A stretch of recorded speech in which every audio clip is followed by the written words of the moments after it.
Families, good morning. இன்னைக்கு காலையில் நம்ம வீட்டில் என்ன ஸ்பெஷல்னு பார்த்துடலாமா? நேற்று வந்து பேட்ச் ஒர்க்லாம் வீட்டில் பார்த்தனால சிங்கு எல்லாமே அப்படியே தான் கிடக்கு. நைட்டே வெளியில் தான் சமைச்சு சாப்பிட்டோம். இப்போயும் அப்படி தான் இருக்குது. இனிமேல் தான் எல்லாம் க்ளீன் பண்ணோம். இப்போ காலையில் என்ன சமைச்சிருக்கேன்னா பாஸ்தா ரெசிபி கேட்டீங்க. அதை நான் வந்து உங்களுக்கு ஷேர் பண்ணுறேன். அதை எடுத்துட்டேன், வாய்ஸ் கொடுத்து ஷேர் பண்ணுறேன்.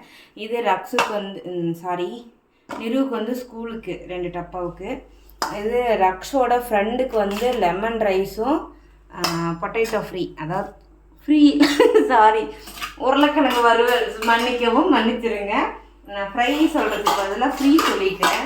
ஆனால் லெமன் ரைஸ்க்கு வந்து உருளைக்கிழங்கு ஃப்ரீ தான். உங்களுக்கு வந்து 2 டப்பா. எத்தனை டப்பா பேக் அழுத்தி போடு. இப்போ எத்தனை டப்பா பேக் பண்ணுறேன்னு பாருங்கள். நீ பாஸ் பண்ணி வை வீடியோ. எடுத்துக்கோங்க. லெமன் ரைஸ் 1 கப்பு, எப்பயும் உருளைக்கிழங்கு அதிகம், பாஸ்தா 3 கப்பு, அது 2